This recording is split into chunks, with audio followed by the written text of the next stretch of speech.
Well, this collaboration started last year, 2016, because we realized that, it is very important for us to get the message to the people, what we mean when we're talking about sustainable development goals. It's quite interesting that at the end of 2015, when the United Nations adopted the SDGs, it was just right around the same time that ASEAN also adopted our own very important document, the ASEAN Vision 2025. And we have to move forward the implementation of this vision. So we recognize that there are complementarities in doing that. So the idea is really try to get the conversation going within ASEAN region. And we through our collaboration with UNDP and China with ASEAN started last year, and so for this year. We think that it's very important to try to focus on a very important aspect of financing. How do we go about financing the implementation of the SDGs within this region? And in doing that, it is important for us to really also raise awareness about the importance of sustainable development goals. The problem of ending poverty, how do we promote efforts to address this issue, because we're looking at this not purely from the point of view of economic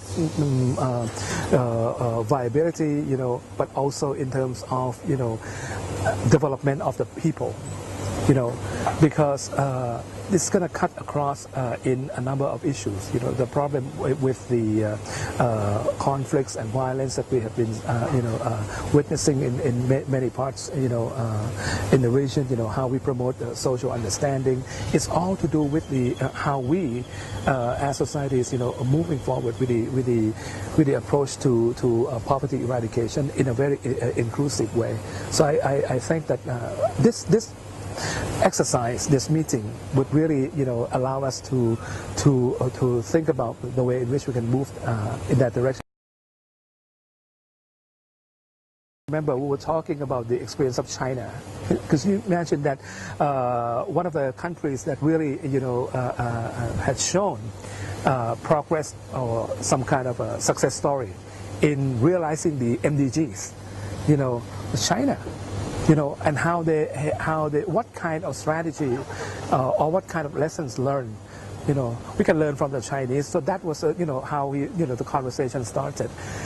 And then at the same time, we were discussing, with our colleagues from the UNDP, and said, look, maybe this really lends itself to some kind of a trilateral collaboration.